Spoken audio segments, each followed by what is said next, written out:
everyone, how's it going? It's been a couple weeks. I'm sorry about that, but now it's Christmassy. I hope you all like my little bit of Christmas decorations. I hope everyone's been well. Ian Miller from Scotland, you're watching. Ian's always here. We have an amazing podcast today because Mike Maher, also known as Maz, is here. Maz, how you doing?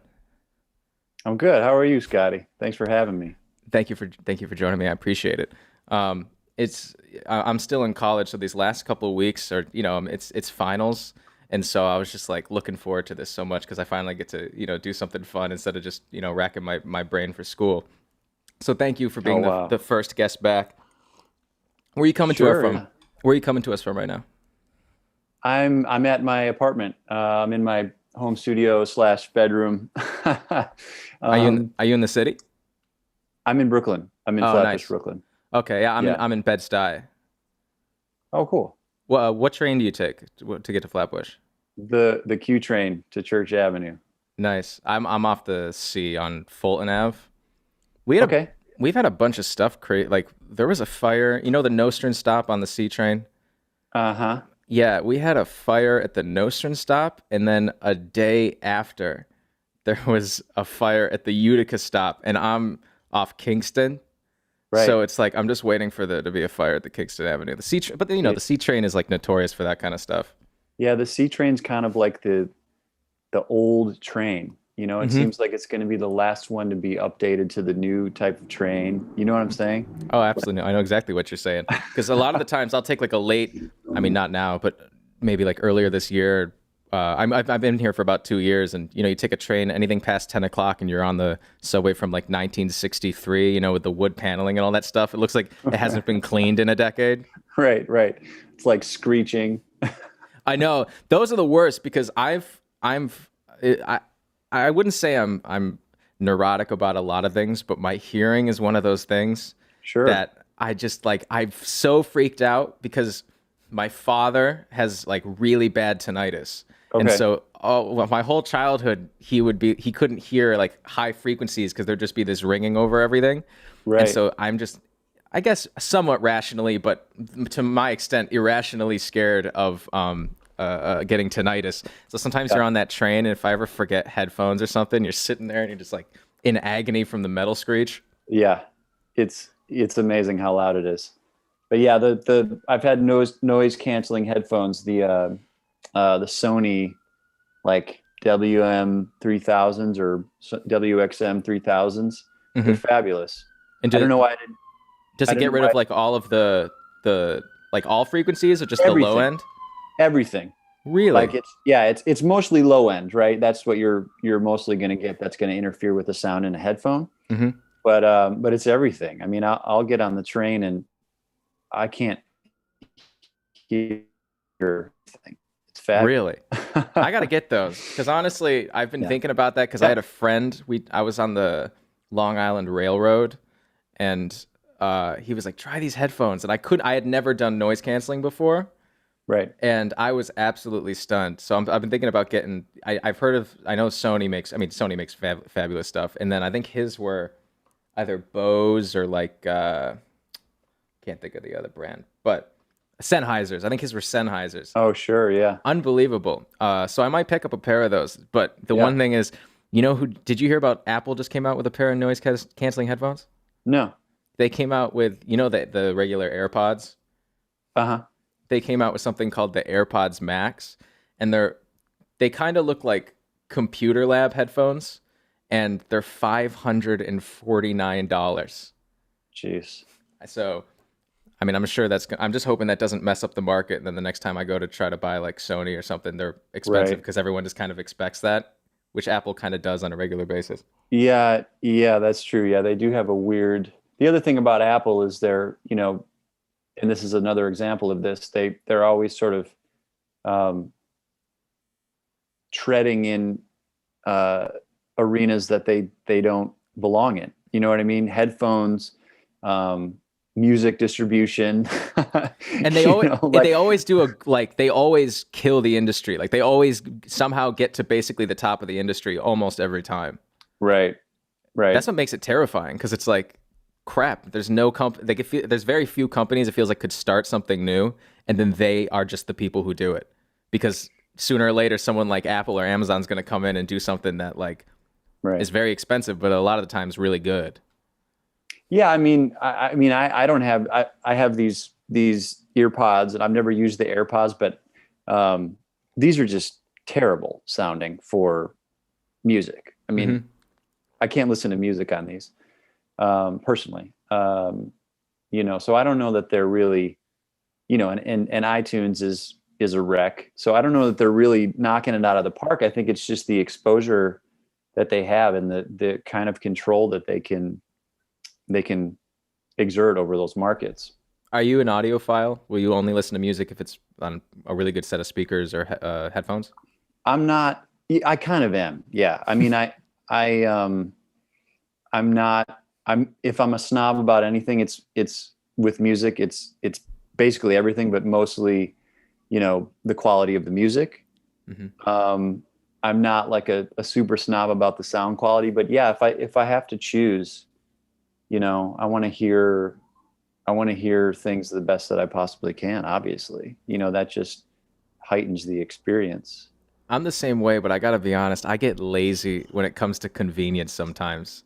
Cause Sure. like Yeah. I will use wireless earbuds. Like I have a set of skull candies, which are like, Right. I don't know, $55 or something. Cause it's like, of course I wanna, listen on studio monitors and all this, but like there are just times where I'm just too lazy, to be perfectly honest. But every time I do it, I'll get used to like the wireless headphone sound, and then I'll put on a good set of headphones, and I'll go, "Geez, what the hell was wrong with me? Why was I listening on wireless this whole time?"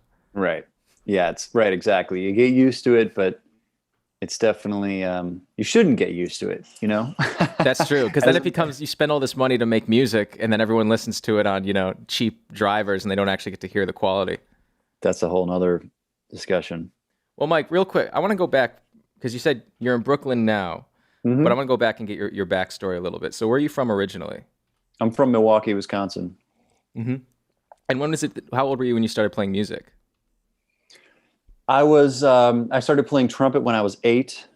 Um, Pretty much was a musician from the earliest days. My parents have stories of me singing, you know, songs that I had heard when I was 2, 3. Started playing trumpet when I was 8 in the school bands. And then around the time I was 11 and 12, I met a group of friends who were really interested in music. One friend in particular whose father and brothers were all musicians. Hmm. So at their house, they had a bunch of instruments, a bunch of guitars, a bunch of basses, keyboards, drums, like basically kind of a whole music room setup. And this is when I was in 7th grade. And when we met, both of us being enthusiastic about music, we kind of, started hanging out every day.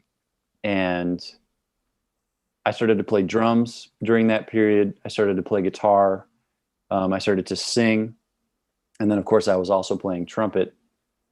And we just kind of explored. We learned things off of recordings and really educated ourselves, by ear for a few years. And then we went to different high schools. I went to a Catholic college preparatory high school because that's what my parents wanted me to do. And by luck, the music director at this school had been a student at North Texas, was a trumpet player, and just a fabulous teacher. My grade school teacher was a fabulous teacher too. She was a flautist and just super supportive of us coming into the band room and exploring and learning and jamming together. Um, and and then when I got to high school, the director there, the music director at my high school, had created sort of like a lab band, like the way that the lab bands are at North Texas, a full big band with, as many, I think we had 4 trumpets and 3 or 4 trombones and 5 saxophones. And we were playing, Count Basie tunes and the whole, um, you know, tunes written by North Texas, composers and modern big band tunes. So it was a whole, education in big band ensemble playing. And, of course it's at a high school level and it wasn't High School of the Arts. I actually wanted to go to the Milwaukee High School of the Arts, but I think my parents just they're not musicians. They sort of wanted to be safe and careful with me getting a sort of a general education, so that in case this thing didn't work out, which, to be honest, I'm waiting for the bottom to fall out next year, frankly. So I can understand, their hesitation, but obviously my passion and my drive and my luck and my experience has allowed me to continue to be a musician full time. Besides the high school, were your parents overall supportive of you wanting to go into music, say for Yeah, they college were. in the future? Yeah, they could see that I was talented and that I was dedicated to it, that I was spending pretty much, every hour of every day studying, transcribing, practicing. And then I went to school for music at the University of North Texas, and at that point, of course, met, as most people do who go to music school, met kind of the whole network of people that I've continued to work with and learn from, and that from that point on, the trajectory was pretty similar to most other people. What was it that brought you to North Texas specifically? Was it the people that you had met before from there? I went to see Berkeley, and I think I looked at University of Miami and Cal Arts in California.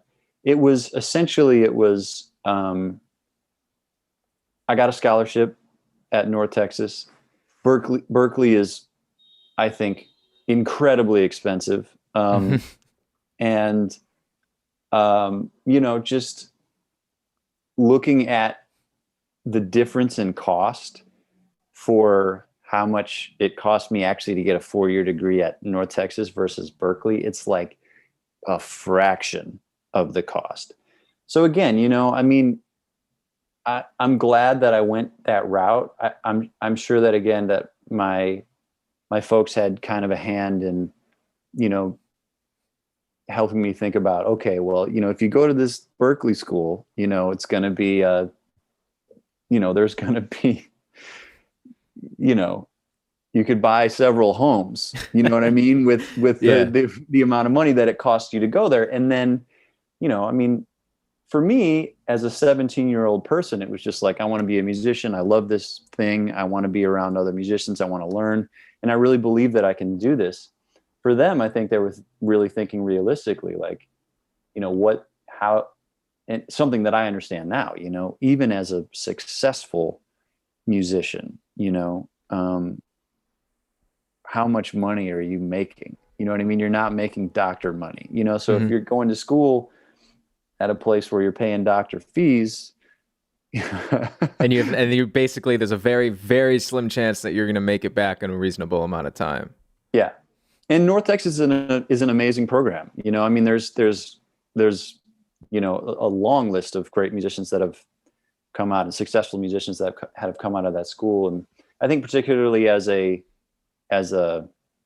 playing in a section in the big bands, learning about just really playing your instrument with stylistically in that tradition, and blending in an ensemble. And there's all sorts of other things that are going on that are kind of outside of the realm of traditional jazz history.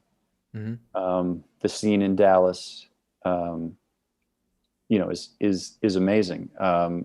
The Arts Magnet School there turns out, incredible musicians every year, and you've got guys like the guys who I've spent time with now in Snarky Puppy, like, Sput, Sean Martin, Bobby Sparks, in particular, and then a whole slew of, musicians who people might not know, but this is, Erykah Badu's camp. This is Kirk Franklin's camp, so you've got this Snoop Dogg's band, you've got like a hip hop, gospel, neo soul, like, scene there. Mm-hmm. So that, the mixture of those two worlds, while myself and guys like Mike League and Justin Stanton, Chris Bullock, and Bob Lanzetti, Chris McQueen, like, guys who didn't come from that Dallas sound, didn't come from a black church, gospel sort of upbringing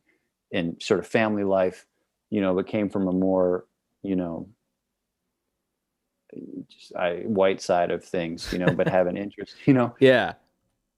but had a serious interest in these styles of music, which are Black American styles of music. And So what was your focus when you were at college? Were you going there thinking like I would just want to like meet people and play in bands, or are you trying to like focus on impressing your teachers and specifically doing well in the school ensembles? right, yeah, I have to be honest. I I didn't have a very specific focus. Hmm. I wanted to learn. I wanted to play. I wanted to be, a great trumpet player in the tradition of jazz music. I mean, at the time, my heroes were, Miles and Freddie and Dizzy Gillespie and Wynton Marsalis and Roy Hargrove and, all the same heroes that anyone who's interested in this music has. Nicholas Payton, Dave Douglas at the time was a huge influence on me because his sort of kind of different style and like his compositional style. Hmm. Um, so I was really at the time focused on being the best trumpet player that I could be within that style. Hmm. Were you in any many bands while you were there? Yeah, I was in I was singing as well, and I was actually playing drums. Um, so yeah, I was doing lots of things. Uh, yeah, school ensembles. Obviously, Snarky Puppy started at that time. But yeah, different just jazz groups playing, playing at the local sort of watering hole in Denton, Hmm. Texas, which is a small town in Texas with kind of a like a cool little Texas vibe. Yeah. Um, and playing society band gigs in Dallas. Playing all the top, they call them top 40 bands. Hmm. So the top 40 hits of the day, which at the time was like Nelly and stuff. Um, and then I played in the Zebras, which is a North Texas ensemble that was created by Dan Hurley. It's a keyboard ensemble, and he created that ensemble so that musicians who were interested in music that was sort of like post jazz, like stuff like Steely Dan or fusion music like Weather Report. Hmm. We did Jill Scott's music one year in that group, uh, and other kind of popular like neo soul stuff. And another year we did some other stuff that I can't remember. Oh, it was Steely Dan actually, and I was Oh, singing actually. So I what was was singing. what was taking most of your time? Was singing or trumpet playing? I know you said you're playing drums as well, but was there one that was specifically like eating up the majority of your time playing? Well, I was definitely practicing more trumpet because, I don't know. I don't know what you play. What instrument do you play? I play the drums. You play the drums. Yeah, I mean, talk to any trumpet player. Uh, you don't get to take a day off practicing. Yeah. So I was really, you know, struggling with the technical aspects of the instrument. And as well as the language. Um, as far as singing, it was more. I actually sang in the Jazz Singers, which was a 12-piece a cappella group. Um, so I did that as well, and I sang tenor and bass there. Um, it was a lot of trumpet, but there was a healthy bit of singing as well. Does singing just come more naturally to you than trumpet because you're saying you're struggling with the technique of trumpet at Right. that time? Are you just do you think more of naturally gifted singer than you are a trumpet player? Yeah, I mean, within the realm of what I'm attempting to do as a singer, yes. Hmm. I'm not, a high tenor. I'm not an operatic singer. I'm not going to go in and, nail commercial singing or anything like that. But within the realm of things like, like Steely Dan or like rock and roll singing or folk singing, that style of singing is not necessarily, it's not demanding. Whereas in the realm of jazz trumpet, that genre is it's demanding technically on the instrument. It's also demanding intellectually on the instrument. And since you're given all that time, you're saying you're a huge like Miles Davis head. Are you thinking like I sing, and that's what like comes easier to me, but I am a trumpet player. Like that's what my career is going to be. Is that kind of your thought process? Yeah, I think I was open to doing gigs as a singer, Hmm. and I was writing songs. I had been writing songs ever since I was 11. Playing guitar and writing songs. Um, yeah, so yeah, but at the time I was definitely thinking more like I'm gonna be a jazz trumpet player or something like that. And how long into college is it that you get hooked up with Mike League? Oh, it was pretty early on. He got to the school a year after I did, maybe Hmm. two. So we started playing together in different groups pretty much immediately. And does he pitch the idea of Snarky Puppy to you, or was it kind of a group effort to create it? It was his band. So he actually didn't write all the music. We, as a group, the first iteration of Snarky Puppy was Mike League, Nate Worth playing percussion. We had a keyboardist named, I'm going to forget her name. She was a Korean woman. Shoot, I can't remember her name. We're gonna get an angry Fabulous. comment from her. I'm sure that it's not the case. She's like the nicest person. No, I'm just kidding. And Chris McQueen was playing guitar, and then it was a four-piece horn section. I think Mike was kind of experimenting with like kind of a small big band sound. Hmm. So it was trumpet, trombone, soprano saxophone, and tenor saxophone. Um, and so a completely different sound. Um, and yeah, he was writing some music for that instrumentation, but the trombonist, this guy named Mike St. Clair, who's still active as a musician, a singer-songwriter, and a trombonist, and plays with some pretty heavy artists in Austin. Hmm. He wrote some good songs for the group, and everybody was writing songs for the group at the time. Hmm. But it was Mike was booking the gigs. He was talking to the guy at the coffee shop on campus, like getting the gig. Is there you is know?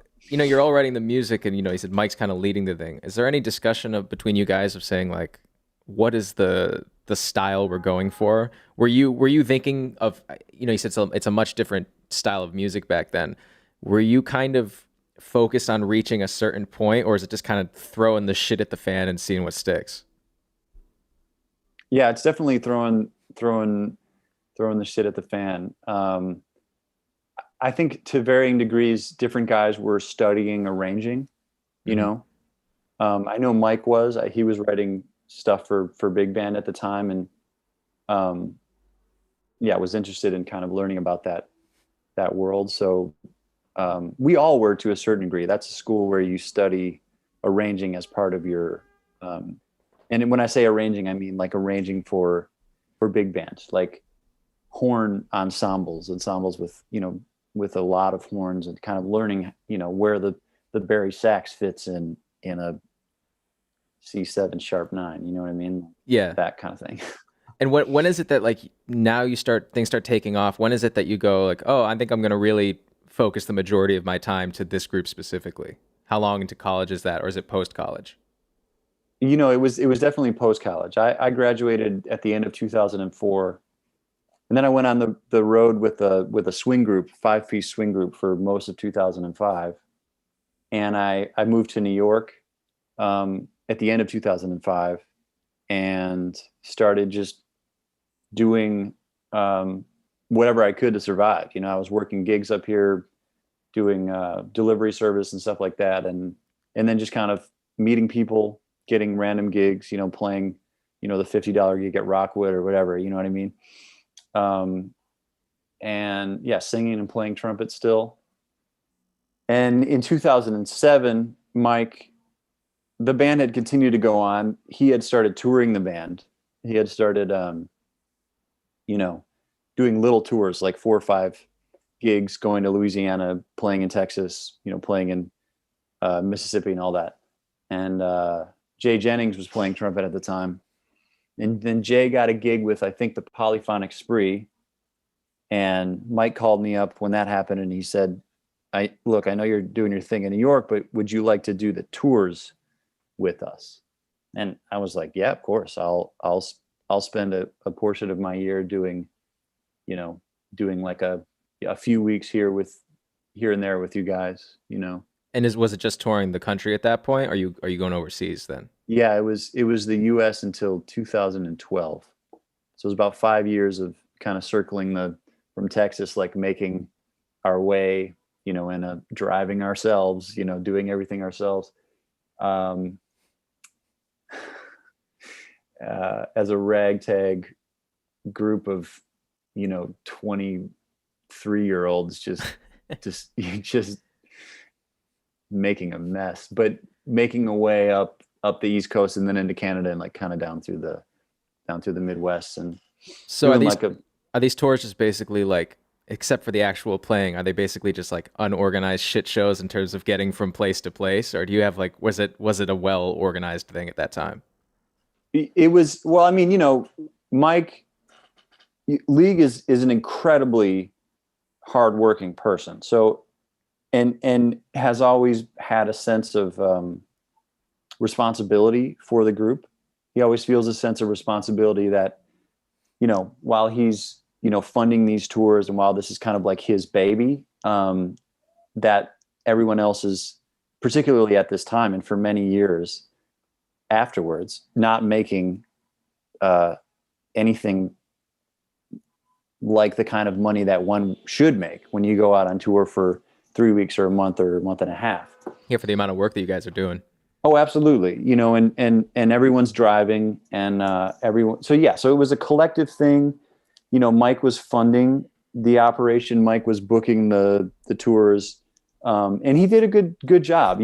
But even with that, you're still dealing with an incredibly low amount of capital. You know what I mean? To put gas in the van, to rent the van, to deal with all the things that we know that an organization that is on tour needs to deal with. Just getting the hotel, sleep, figuring out if somebody we know can house the band. Yeah. All of those things need to be taken care of, and it's an incredible amount of work for a person to do to make sure that happens. And I think he always did a good job, and he's a kind dude, and he's hard, like I said, hardworking, and yeah, but not organized. I mean, it was a mess. We were just having fun. Yeah, we made it through together. We figured things out. When the tire blows, everybody kind of springs into gear, and this guy's better at doing this thing, this guy's better at doing that, and yeah, it was definitely a group effort. And are you guys at that point, are you acting like a bunch of 23-year-old guys? Are you just going and out and partying every single night, and then basically everyone splits up and meets up the next day? Or are you guys kind of going around as a whole, as a group? I mean, yeah, we got to go around as a group, everyone's got to make it to the next city every day. But yeah, there was a whole, everyone has kind of a different, vibe. Some guys are interested in meeting girls. Everyone's interested in being great at music and learning and putting on a great show for the audience every night. And everyone held themselves to a very high standard. We all held ourselves to a very high standard, and each other to a very high standard. And when you're in your early 20s, and you don't know much about life or touring, and you're working hard. I mean, you're waking up early in the morning, driving 4, 5, 6, 10 hours to the next city, loading everything that a band like Snarky Puppy, with a full percussion setup, drums, bunch of keyboards, whatever, loading all of that stuff into the club, playing the gig, talking to prospective fans, selling merch, loading everything out, and then driving to whatever place we're going to sleep. This is every day. So if you need to, unwind a little bit, feel like you're having some fun, as a 23-year-old, I say 23, I mean, we were, who knows, but yeah. Around that age. Around that age, I mean, yeah, you're just kind of having a good time. And it's about the passion for the music and for the fun of exploring the world together, exploring different cities, going to barbecue places, meeting other musicians, other bands that are doing the same thing, and like learning from them, talking to them, talking to club owners, talking to girls, you know what I mean? Yeah, it's a lot of fun. It's a lot of work. It's crazy. It's a total crapshoot as to whether anything's gonna come of it ever.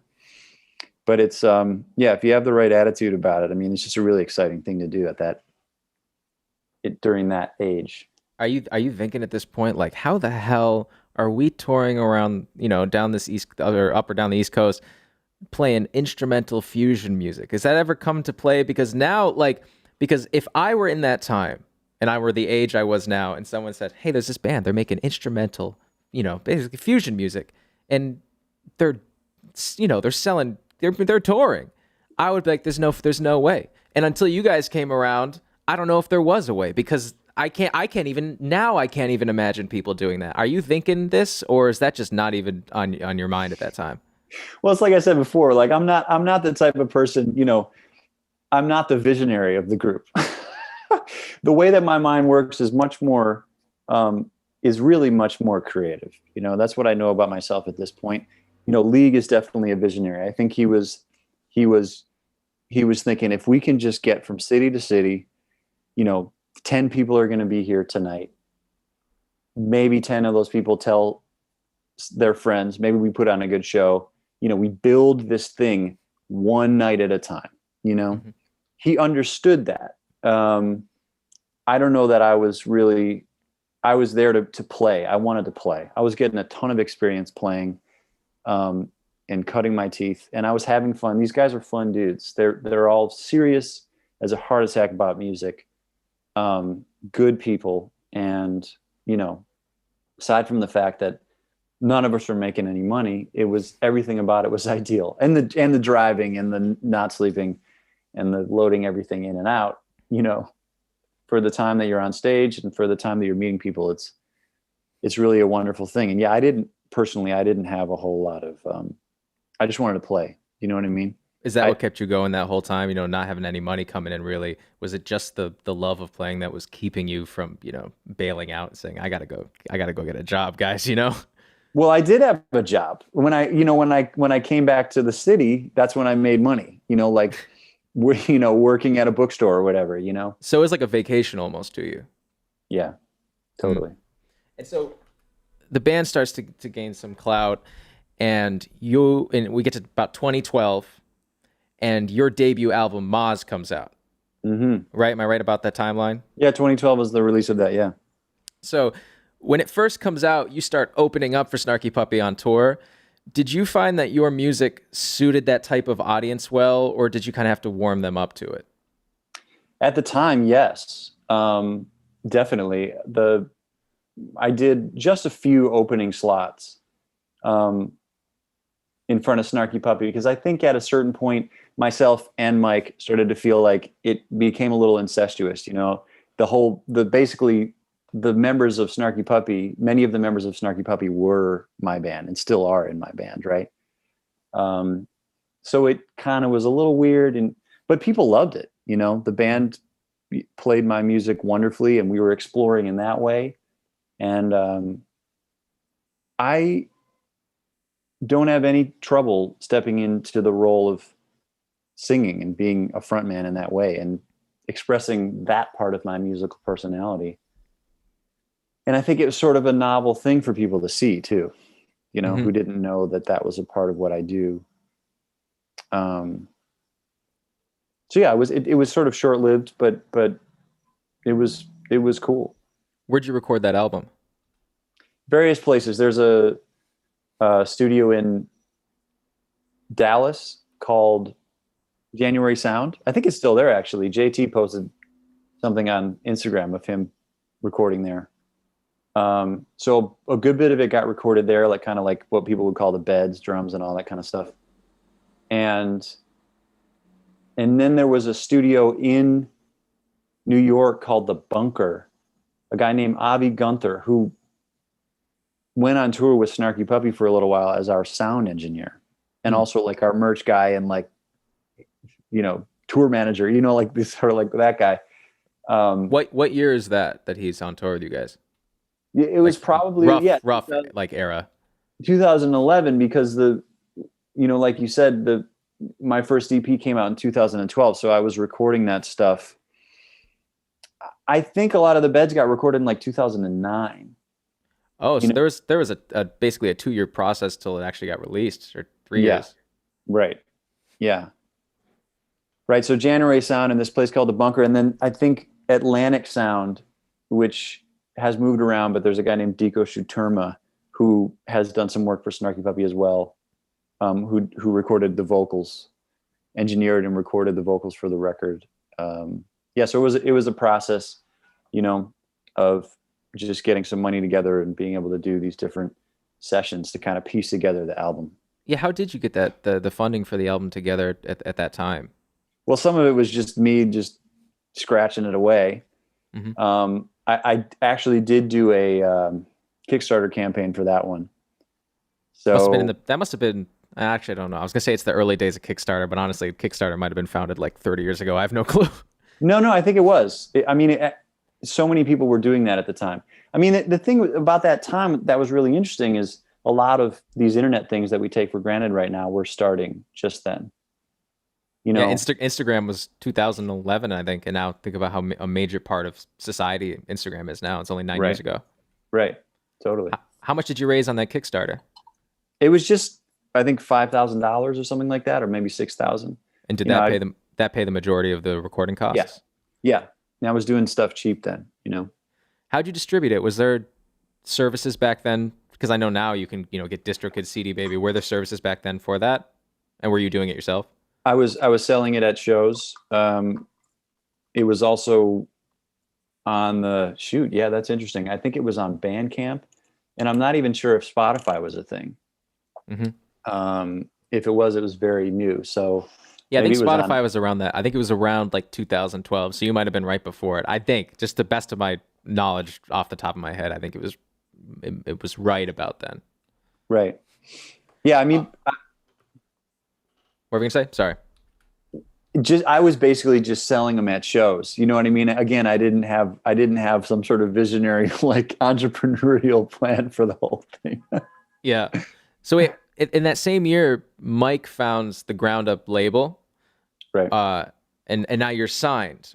I know your last album was signed. Yep. Was there any hesitation to sign to his label specifically as a solo artist, or was it just kind of a no-brainer for you? Not really. I mean, I think, I think it's particularly at that time, it was sort of like just a figurehead, you know what I mean? Like the way that a lot of labels are now, which is just kind of a collection of people that basically we have to have a name for a label, essentially. Right. Mm-hmm. So, and my relationship with him obviously being trusting from the work that we had done together over these years. And the contract being basically just, we're going to license and distribute for a limited amount of time. And it's a very favorable split to the artist. I wasn't worried about it. So he didn't have to really sell you on it. He wasn't like, here, we can do this, but you'd have to give up this. It was pretty cut and dry. Yeah. There wasn't much that I would have to give up, and it was kind of like in my mind, this is stuff that I've thought about a lot more since that time. But in my mind, it just sort of seemed like maybe I'll get a boost from this. Maybe I won't, but I'm not going to be losing much. You know what I mean? It was a win-win no matter what. I thought so. Yeah. Hmm. And then the second album, Idealist, comes out 4 years later. Hmm. Was that also a long recording process like the first one? Yeah, it was a little shorter. I think we started recording like 2015. I did a one long session at a place called the Carriage House, which is in Connecticut, in Stamford, Connecticut. This is with Sput and Mike and Bob and Justin. Hmm. And we stayed Justin was there. just on my show a couple weeks ago. Oh, right. Yeah, yeah, yeah, yeah. You mentioned that when you were asking me to come Okay, on, and yeah, I probably did. I can't remember honestly. My memory is yeah, so shot. yeah, yeah. That's all good. Yeah, so it was a little bit. It was a shorter process. I think I started recording in 2015 and finished the recording in 2016, and then did all the mixing and mastering and released in 2016. Did you do the mixing yourself? No, a guy, Nick Hard, Hmm. did the mixing for Idealist. He did Culture Vulture too, right? Wasn't that his first Snarky Puppy record? I think so. Yep. Okay. And what is it that happens between, not just excluding the actual creational process? What happens in those 4 years between the albums coming out? And was there a lot that kind of changed your approach in terms of your writing for the second album? Yeah, big time. I think for the first album it was kind of a hodgepodge of like rock and like sort of soul stuff. And I for the second album, for Idealist, I spent a good bit of time.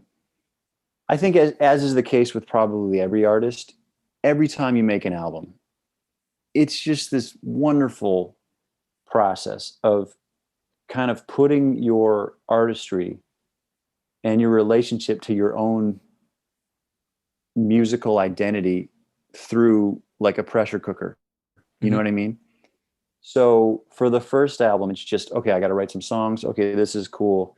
This sounds like a good lyric. Bring it into the band, workshop it a little bit. Thankfully, I know musicians who are just fabulous and flexible and have all sorts of talents. Were you guys rehearsing Um, ahead of time outside of the studio? Not a whole lot, I mean, ultimately it comes down to how much time can you ask people to spend. You know what I Yeah. mean? And obviously, I don't have you know um, record label money to be paying people for like a week of rehearsal.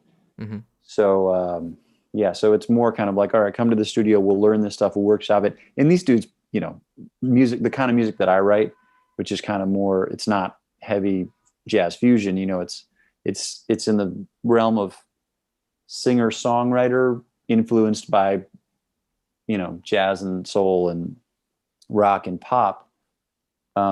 These dudes can kind of just nail this stuff Hmm. within a few So takes. you weren't worried about it going in. You were just like, they're gonna kill it no matter what. I wasn't worried about it going in. The interesting thing is that I'm really particular, though, and About I think everything or certain things specifically? it not everything. I'm actually really loose with certain things because I have it. My artistry is coming from who I am and what I do. So I'm definitely an improviser as a singer, and even kind of in the process of producing and creating a song.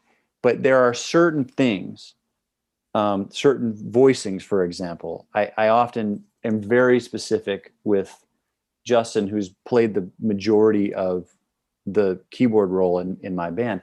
I'm often very specific with him about on certain songs that this particular song, this type of voicing or this exact voicing is what's going to give the song its sound. Hmm. And that's an interesting thing to say to a jazz musician because we, particularly keyboard players in the realm of jazz, look at a chord and they say, well, this chord could be all these different things. But to me as a composer, I sometimes am that way. Certain songs of mine have that flexibility because I feel that they're coming from styles that where that's the way to do it. Other songs, there's not that flexibility, you know?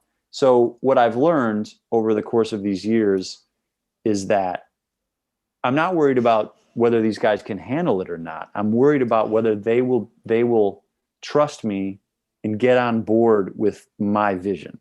Do you ever Which have issues with that guy saying like, look, I know this is your music, but you know, I'm a cat too. I have some ideas. Does that ever happen, or do they just are they just kind of full steam ahead, trusting in what you say?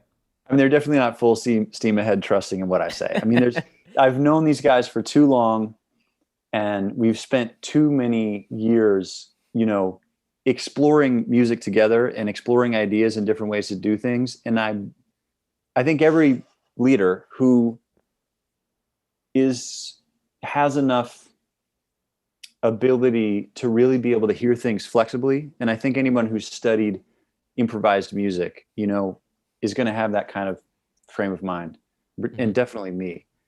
Um, I it's always a give and take, and each conversation, each sort of realm that you delve into, there's always a conversation. There's always some bit of explanation. Like, you know, I during Idealist, I was sort of on certain songs. I had written very specific drum parts for Sput. I Are you mean, writing these out physically, or are you just kind of are you making like audio tracks for him to listen to? audio track. So I wasn't writing anything down on paper. This group of musicians, and definitely me, I'm more interested in kind of creating a demo that people can hear, because I I believe that when a musician learns something by ear the first time, they really know it. Oh yeah, Uh, absolutely. I'm that way to a T. Like I could read something 30 times and then go take the music away from me and I might be like, "Oh shit, what's the next part? What's going to happen?" But right. if I do like 3 times through or a couple times through with the audio, it's so much easier. I mean, I think that's just more innate, it goes in deeper almost. Yeah, I mean, I think that you are literally accessing a different part of your brain. Yeah.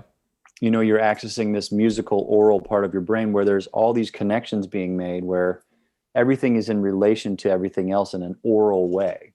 Hmm. So if I'm learning a melody of a song, I have to know how it relates to the bass to be able to remember, like, kind of what interval I need to be on, as opposed to looking at something on a piece of paper and then I just play what I see. Hmm. You're using a different part of your brain. Anyway. So wait, do you know going in the like you said, the certain things with voicings are things that you get particular about. But do you know going in with your demos, like these are the parts that I'm going to be really picky about, and these are the parts that I'm going to say, kind of take liberties with, or is that kind of all on the spot that you're figuring this stuff out? I think I know better now than I did, 4 years ago or 6 years ago, because I sort of understand what my sound is better than I did. Um, yeah, and I think when I'm writing as a writer, I definitely feel I get a sense of what I do get a sense of. This is important. Like, this needs to be exactly this way because this is telling part of a story usually, Hmm. or this is working with, this melody is rhythmically working with this drum part, which is working with this bass part, and there's a conversation going on between those things. So that is important to me. So in that case, I know that that's part of what I'm. It's part of the process of the composition. You know what I'm saying? Hmm. And Do you other ever? thing, Sorry, keep going. well, and other things that that, oh, this could flex in this way, or in this particular song, actually the guitar player can do whatever he wants, Do you whatever ever she wants. purposefully go against your kind of style of writing as like an exercise to see like can I be looser with the things I'm stricter about and maybe stricter than with the things that I'm usually looser about? Yeah, I do, particularly at the more adept I get at writing songs, I do more and more tend to have a sort of limitations for myself now. Hmm. And because I just recognize that one's creativity is boundless, and if you don't give yourself some sort of arena to play in, then my creativity is going to get lost in infinite space. Hmm. So it really helps creativity, I think, to bind it to something specific, so that all of the creative energy can be poured into something, and you don't just end up like writing a piece that'll take you for the rest of your life. And how long? Well, how long does it take you to write a song on average? Is it like a one sit down type thing for the basic core, or are you splitting this up between days to get the song finished? Yeah, I mean, it kind of depends. Some of them will come out. I've had times when a whole song will come out in one sitting, at least musically, and then I'll go back and I'll write lyrics. So I've had does the music usually come before the lyrics in terms of your writing? it has, but as I've gotten as my I've become more I've developed an understanding of what works for me. Um, Particularly in the last couple of years, it's become obvious to me that writing the lyrics first is a better way for me to really get a cohesive thing, because the English language and lyric and meter and rhyme are really, I think lyrics are just, I mean, for one, this is one of the things that I really studied between my first EP and Idealist was actually the process and people's process of writing lyrics and studying great lyrical constructions from the history of songs that I appreciate. Um, yeah, I mean, a lyric is a it's just a it's just a harder thing to really make come across, because people are really listening to a story, Hmm. and one word, in the right place has a very specific meaning. I don't feel that way about music, although that's true of music too. Like the sharp nine has like a very specific, I wouldn't call it a meaning, but It's a it feeling. has it's a feeling. Yeah. So are there any particular themes that you find you tend to go to in terms of your lyrics, like the actual content of what the song is about? Yeah, I tend to write, on Idealist, there's a lot of sort of social political ideas, Um, so just thinking about how groups of people work together, how societies work, how people treat each other, how power structures work. Um, I write about metaphysical ideas as well. I'm really interested in um, how we as human beings experience our reality, our Is that existence. something you think about a lot outside of just the writing process? Big time. Yeah, I'm really I've always done some form of meditation. I was into yoga for 6 years, and for the last 11 years of my life, I've been studying the Alexander technique, which is a mindfulness technique. How Um, does is there a way to explain that I would understand? Because I've never heard of it. it's a technique that was founded and um, worked out by a guy named F.M. Alexander around the turn of the 20th century. Hmm. He died in like 1955. Um, Basically, this man spent many years of his life studying problems that he was having as an orator. He was a speaker. He did Shakespearean recitations. He recited. That was a thing that at that time people did. Like they did performances of Shakespearean monologues, and he was very successful in that realm until he started to develop a problem, hoarseness in his voice, and went to a doctor, went to specialists. And at the time, nobody could really help him get through these problems he was having with his voice. So he started a process of developing an awareness, a very acute awareness of how he was controlling his body and how his mind was interacting with that control. And on a very minute level, the way that we hold ourselves in terms of how our posture works and how the structural, the muscular structure of our body, the skeleton, each individual part. There is, on a neurological level, we are sort of in every part of our life, the developmental part of our life of learning how to walk, learning how to talk, learning how to sit, learning how to eat, learning how to play a trumpet, learning how to give a monologue. Each one of these things is a thing that you work on through the pedagogy and the technique of that realm. But while you're working on that thing, there's something going on in the connection between how your mind is habitually holding your body, how your mind is forming words with your tongue. All of these things are going on, and they have an incredible effect on something like playing the trumpet, right? Hmm. Also, there's this whole, we have emotions, we have, neurological, psychological habits, we have relationship habits, and all of these things are connected. So it is really just a mindfulness. It is a way of discovering for oneself and through the process of being taught. And is this throughout Um, the day, or is this like a specific time that you allocate for like a session of being yes, especially mindful? right.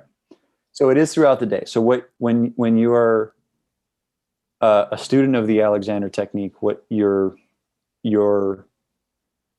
accessing and paying attention to what's happening when you're doing any activity. That's essentially, you become interested in what's happening with your mind and your body as you go throughout your daily life. And one takes lessons in the Alexander technique. So you go to a teacher. I have a teacher that I've been going to for 11 years now, who's an incredible teacher. And what normally happens is that during the course of a lesson, it's about an hour, you'll sit in a stool, and the teacher will put their hands on you and adjust the way that you're sitting and bring you in and out of the chair. Basically, very simple physical movements throughout until basically the end of your life. And within that movement, there is a pattern of how each one of us is using ourselves, right? Hmm. So you become a student of how you are moving. And what you begin to realize is that there is a pattern. There are things that you um, start to understand about the way you're holding yourself in these simple activities, and then it starts to bleed into the rest of your life. So I'm walking down the street and I'm recognizing, oh, I could be releasing myself into more length throughout my spine, Hmm. and that will have an effect in the way that I breathe. And my breathing will have an effect on the way that I see and relax my eyes. And, there's a whole thing. Our experience is not segmented. It is one thing, right? See, that kind of stuff is so interesting to me. My problem is that I know that if I did what you did and I went to a lesson, there would be one day. Because I know if I was having a great day and I woke up and I felt really good, I would go to that and I would be completely in it. But I know that there would be one day where, for some stupid reason, I'm like pissed off about something dumb and I'm going to be sitting there going, what the hell am I doing? I going over, I would go like stir crazy. Does that ever happen where even, because I know I could be in it because I love that kind of stuff. And I know one of my one of the most probably impactful people in my life was this drummer named Dom Femulero, and he was all about posture and knowing where your hands are, knowing how tight certain muscles are and how loose certain things are. But I know that kind of thing, I'd have a bad day, and I feel like I don't know if I could get through something like that, thinking like, ah, shit, I wish I was, taking a shower or something or sleeping right now. Does that ever happen? You go to something Oh like yeah. that? Oh, all the time. I mean, you're engaging with everything that you are. Hmm. So yeah. So, you know, making choices about how I'm using my mind is part of it, right? Hmm. How I'm using my mind in order to direct my physical movement, but also what is a bad day. You know, there's a maybe you're sort of slumped over, maybe you're not breathing in an easy way, maybe you're not long, and I mean long like throughout your torso. Yeah. Maybe you're condensing yourself, maybe you're holding your breath. So there's a physical component to it, and I've found that there's always a thought, there's a lot of things going on in my head that I want to change. And that's what the process of mindfulness is about, is engaging with those things, understanding that they're there and looking at them, so that and coming into contact with them so that you develop choice over whether or not your bad day, whether you have control over that. Are you naturally focused and are you good at that kind of stuff naturally, or did that take time? No, I'm terrible at that. The reason why I think I've always done mindfulness practices is that my mind is a mess. My body's a mess, and I'm naturally anxious. I'm Mhm. naturally self-critical. Yeah. So it wasn't something that was just part of your routine, and basically this was an extension of it. It was almost like a full alteration. It's something, mindfulness, meditation, yoga, these are all things that I've prescribed to myself over the course of my life because I know somewhere in myself, I think subconsciously, that I need help.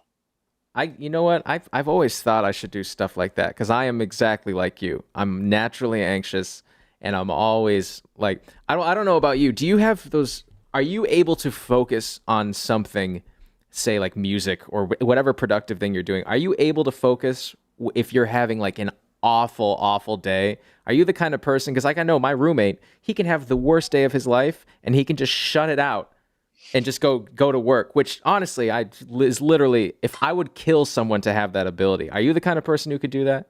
No. Yeah, it's the same thing. I mean, um, I would, when I was in college, I would meditate for 30 minutes. That when you meditate, or when what in the Alexander technique, it's called directing oneself. Mhm. So there's a way of holding oneself that naturally, it's the most natural posture for a human body. And when you release yourself into that natural posture that your body knows through evolution that it's supposed to be in, right? Instead of allowing for your mind to hold you in a less ideal posture. When you do that, your thoughts will change. You ever think about going into this as like a profession and becoming a teacher on your own? Yeah. How significant are those thoughts? Are those vague ideas, or is that a serious consideration? It's become, this process has become, and this discipline has become very much a part of my musicianship. So um, whether or not I explore it as a profession is not really important to me, Mhm. but it has helped my life so much, and it's really opened me up to things that I think are incredibly valuable in terms of how I deal with my experience again, and my experience as a human being, right? Mhm. So it will be a part of my life in one way or another, and I do find that the more I'm able to learn about this process and this discipline for myself, the more, when I see other musicians who are interested, I have a natural inclination to want to share that information with them. Did this kind of meditation and this method affect? Did it inspire the name for the Idealist record? No, I mean, I was thinking, I think when I was thinking about Idealist, that name, I was sort of, this is 2015, right? Hmm. My, this is during Obama's presidency. And I always find this kind of interesting because a lot of the stuff that I wrote about was about, money in politics, was about the effect of religious thought and sort of group thought, or like nationalist thought, on individuals, Hmm. which I think is a thing that in the United States of America, in every country, but particularly in the United States, we are a very religious country. So it's safe for And me to assume that you are not a very religious person. I was raised Catholic, but I'm essentially agnostic now, and I don't have any I'm the problem same with way. yeah, yeah, cool. Catholic too? Well, it was my father's side was Catholic, so whenever I was with my father, it was always the like it'd be like if I went to go see my grandmother, we'd go to like the 30-minute Saturday night whatever it's called, mass, but it was mostly Methodist and Presbyterian. But now, honestly, I think a big part of it is I stopped going to church because I came to the city and I was so busy with school that, Right. no one was making me go to church. And I became more agnostic. And I don't have any, it's not like a negative. It's not like, oh, if you believe in God, I hate you. Or if you don't Right. believe in God, I think you're the greatest person in the world. Or if you're unsure, which, I think a large amount of agnostic people are basically like, not probably they don't believe in God, but it's not like a strict, oh, I, hate the idea of it. It's more the religion of it that has the issue with it. So that's kind of where I'm coming from. But yes, a little bit of Catholic. I went on a huge tangent there for absolutely no reason. A little bit of Catholic, but mostly Methodist and Presbyterian. Sorry, continue. Right. Right. Now, yeah. Um, I think I'm not sure exactly what I was talking about before, but in terms of the idealist, it was kind of poking fun at myself to a certain degree. I do, of course, like I think many people, I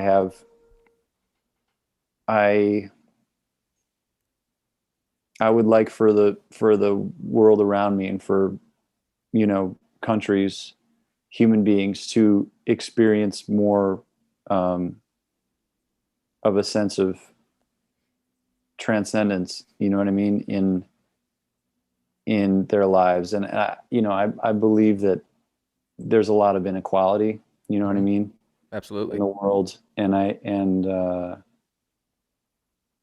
I'm also, when I named the album Idealist, it's also poking fun at myself, because an idealist is someone who, has this sort of pie in the sky idea of how the world is, and I am that way. I'm kind of a dreamer more than a pragmatist in a sense. Hmm. um, so that's kind of where it came from. My ideas about, like, how I feel about the world around me. Were your parents that kind of, more liberal viewing type of people, even though they're Catholic? Yeah, yeah, definitely. I mean, one of the things about Catholicism is that it's kind of like, it's more of like a place for people to come and bring their family and Hmm. have a little bit of time to reflect. It's Catholicism is, you know, it's much less of the fire and brimstone, you're going to go to hell, more kind of like, we should all reflect on what we should be grateful for. Yeah, absolutely. So you never had issues after you're coming out with music and it is, political. You never had issues from extended family members coming to you and saying like, "Hey, I No, like the music, but not so much the opinions." no, no, no. Yeah, I think if they're listening to the lyrics at all, and if the lyrical content is coming across at all, it's like you said, I'm not, it's sort of, for me, it's about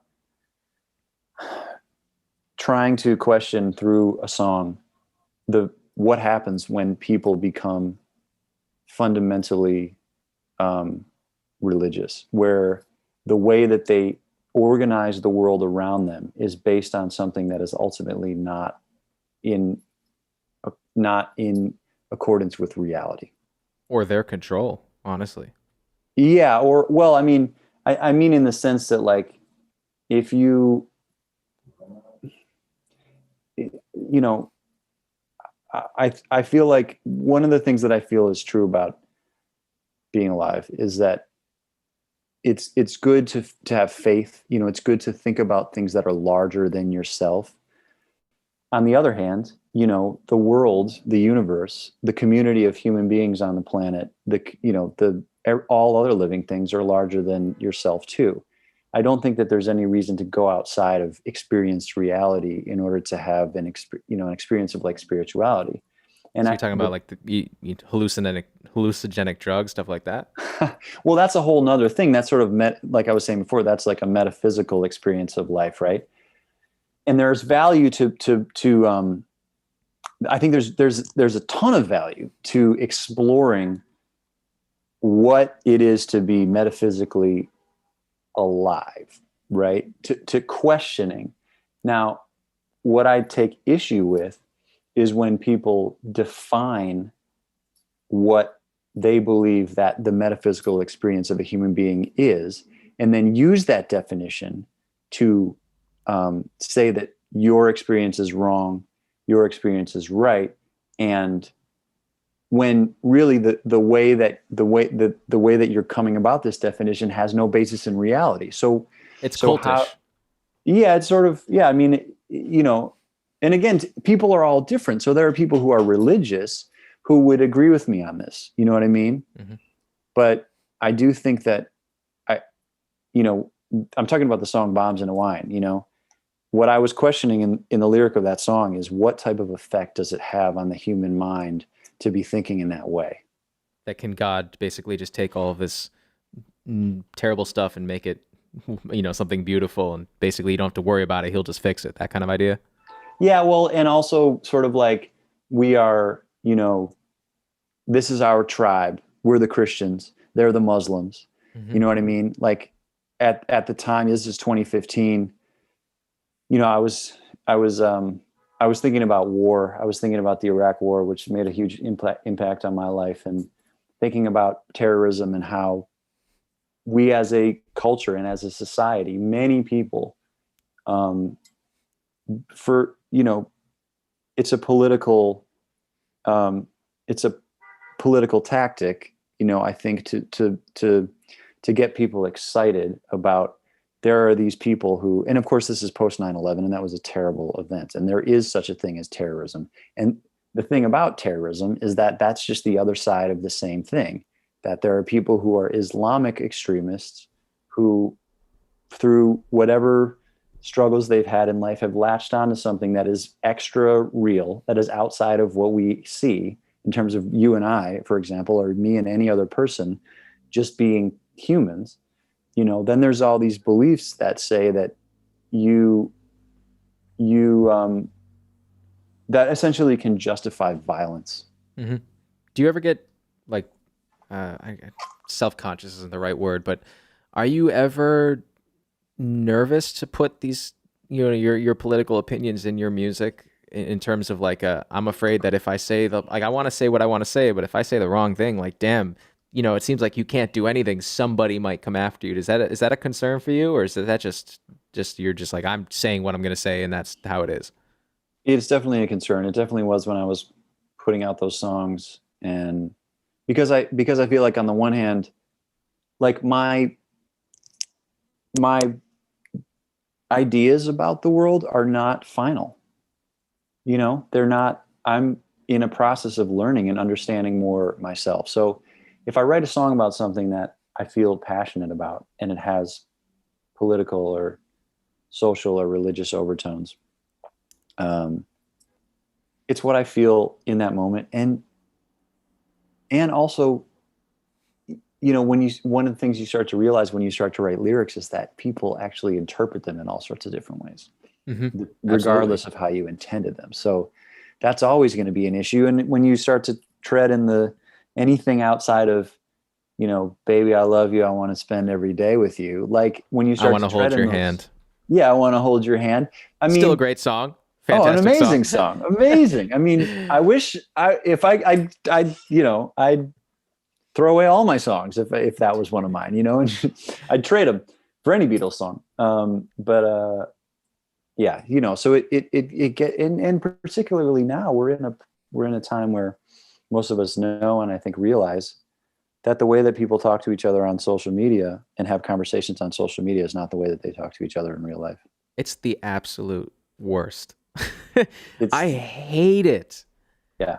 It's miserable because it's like, I know this person, it doesn't mean what like they say all this stuff, and I'm like, I know this is bullshit. You don't actually want to say this awful thing about this person. Would you say that to them in person? No, you wouldn't. No, like half the stuff I see, people getting in fights, I'm like, if you put those two people in a room, there would be a solution in 10 minutes. But instead it Mhm. becomes this 300 thread Twitter page, and next thing you know, there's, people are fighting, and they probably misconstrued what the other person said in the first place.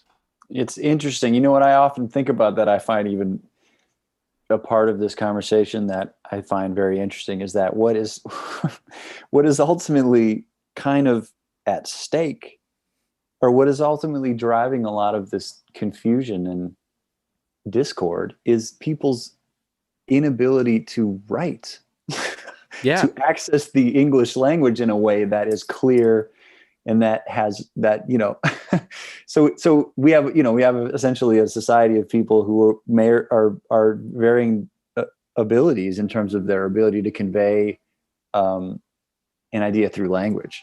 A big And part of it is, sorry, what were we gonna say?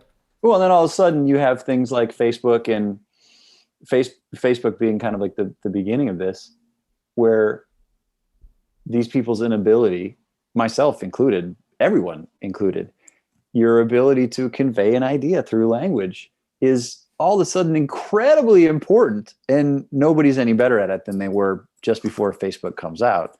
Yeah. And it's just it makes me laugh that people maybe are not really understanding the tone or the ways in which what they're saying could be perceived, the different various ways that people could read something.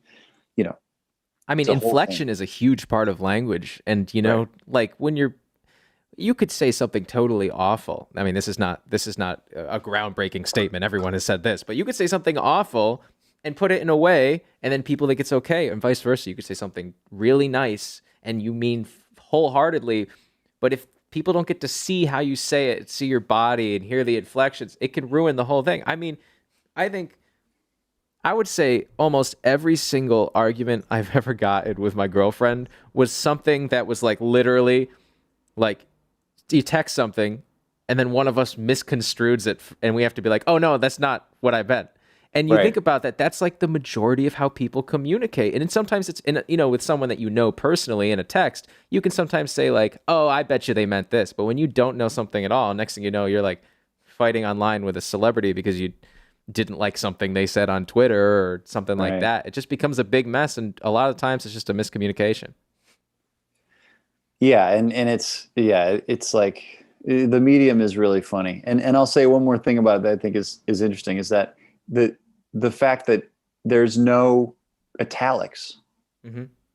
in these when you type in these mediums, maybe in Facebook, but definitely not in Instagram. You get lowercase letters and uppercase letters. So any inflection is either talking or screaming. If there was just italics, then you could have emphasis without having to scream. But don't you think most people would be too lazy to even use them? No, I think, oh my God, I think a ton of people would use italics. I would love to have italics. I love italics. I feel want like them to I would come use back. them. I would use them sometimes, but knowing myself, I feel like there'd be a time where I'd be like, I don't. My thumb is just. I don't want to move it over 2 inches because I do I'm that. telling you, I will admit I do shit like that where I'm just like, oh well, I could use this letter, but I'll use a different word because I don't want to move my thumb over another half an inch. I'm the guy who will write you a text that has perfect grammar and perfect punctuation, and I will spend the extra time. I see. I will do that. That's one thing I will do. A proper capitalization. I always capitalize the first word. I hate when I see a text and the first word isn't capitalized, and I almost always end with a period at the end. That's like Right. But there are times where I'm like, I could definitely use a better word. Something a little bit makes it look like I have some brain inside my head. Right. But Yeah. let me ask you one more thing before I let you go. So, talking about the lyrical inspiration coming from politics and all this socioeconomic stuff, I want to go to your musical inspiration. And when I was listening to Idealist, I made a list of people that I heard as being what I thought were inspiration for the sound of the album. And if you Cool. don't mind, I want to go down this list and just I'm going to throw out some names, and if you could tell me which ones, if any, you think were correct in terms of being large influences on the album, and which ones I kind of missed the ball with. The first On the one album being or on me? on the album, but you know what? Well, this was specifically about Idealist, Okay. but I guess like your solo music as a whole. Okay. Starting with Stevie Wonder. Yeah, big time. What about Herbie Hancock? I mean, yeah, obviously I listened to all of his music, so James Taylor? big time. Yep. Yeah, I love that kind of that singer songwriter music is so gorgeous. I saw him once. Have you ever seen him live? No, I haven't. I saw him with my favorite drummer of all time is Steve Gadd, like by an absolute landslide. And he was Absolutely. playing my family's from upstate New York, or central New York, so it's around Syracuse. And he was in Rochester, New York, because that's where Gadd is from. And Oh. who was he playing with? Oh, it was Gadd and Chick Corea. It was a Wow. freaking. I think they had just come out with an album, something about a butterfly. I can't remember the name of the record. And right at the end, was it Steve? Okay, now I'm messing my stories up. I think I did see Steve with Chick, but this might have been Steve with his own band. Anyway, at the end, he's like, I have a special guest. And then they bring out James Taylor for like 4 songs. And it was, I mean, Wow. it was in one of whatever the big Eastman School of Music, whatever their big auditorium is. Okay, yeah. It was, have you ever been there in Rochester? Maybe. I can't remember. I mean, I'm not from Rochester. I just have a couple buddies there, but it's like the performing place. I'm pretty sure because Yeah, okay. I mean, it's at Eastman and it's this huge auditorium, and everyone went wild, and it was absolutely it was bonkers and it was Yeah. phenomenal. Yeah. Next person is Erykah Badu. Yeah, absolutely, yeah. This was specifically the reason I said her was specifically of the track These Words, that Oh, it had a interesting. very Erykah Badu sound to me. Wow, okay, cool. And then Joni Mitchell. Yeah, recently though, not when I was younger, but more so when I've started to study songwriting and realize what a genius she is. What about Paul Simon? He's another one of those guys where it's like I like Graceland and I like Simon and Garfunkel, but he's not the guy I would have, as a younger person, reached for his whole catalog. And lastly, and this one is basically just because of Idealist, but Bonnie Raitt. Would you say Oh, is she? interesting. I love Bonnie Raitt. Again, not someone whose catalog I listen to extensively. Mhm. I do have a story to tell about Bonnie Raitt though, which is amazing, and I guess I just want to tell it because, anyways, Snarky was in Byron Bay in Australia. There's a festival down there called the Byron Bay Music Festival. It's a beautiful festival. It's like, like kind of a big rock festival and blues festival. And Bonnie was there, and we met her for, a few minutes backstage. She's the sweetest person. She's, the red and gray hair and just this beautiful, wonderful, like soulful woman. And of course we saw her play.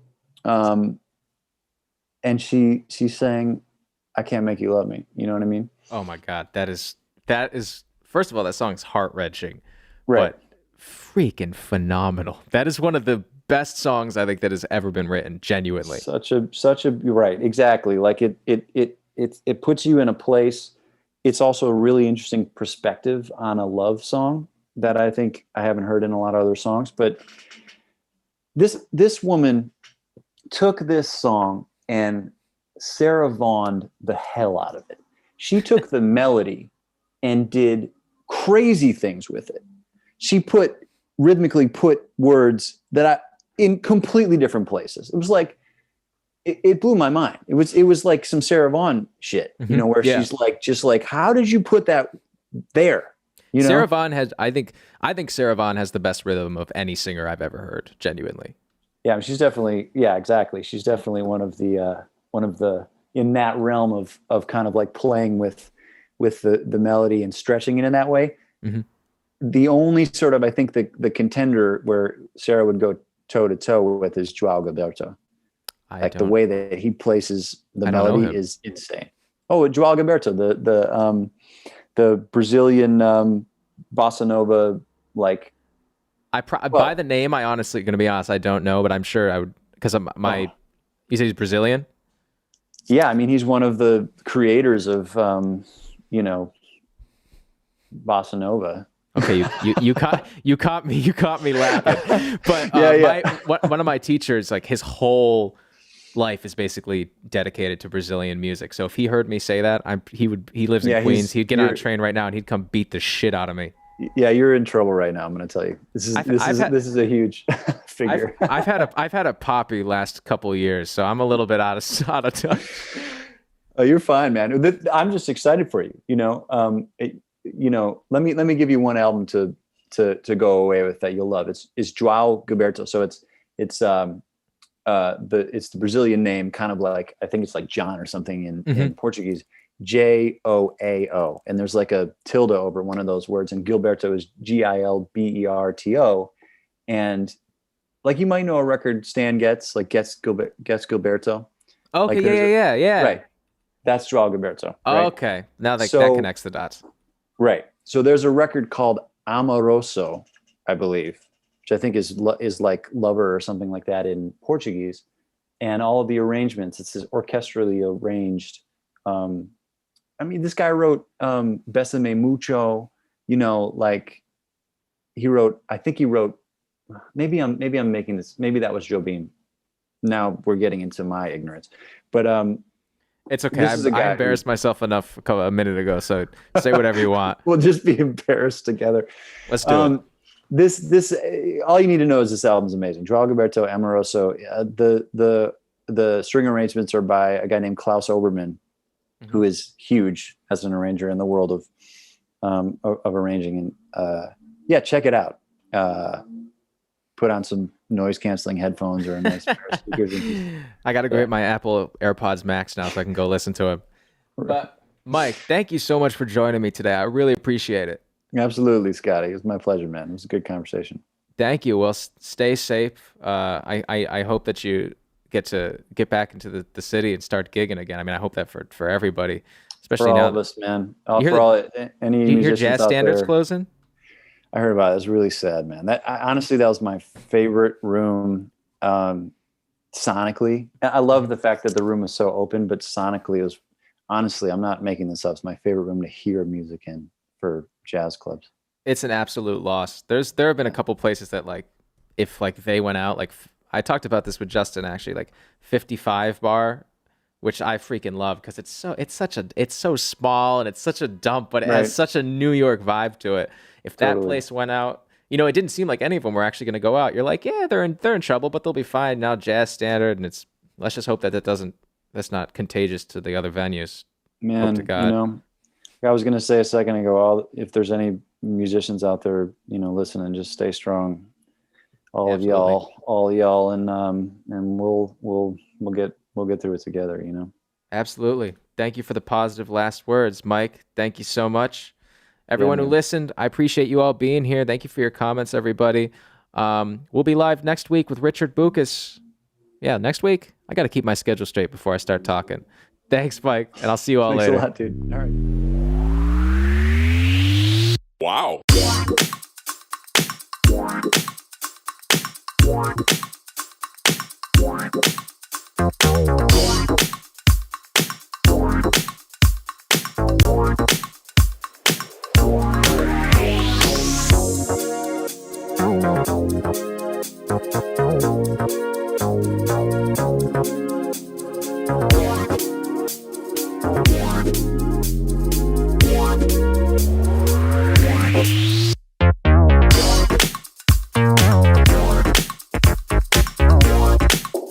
Wow.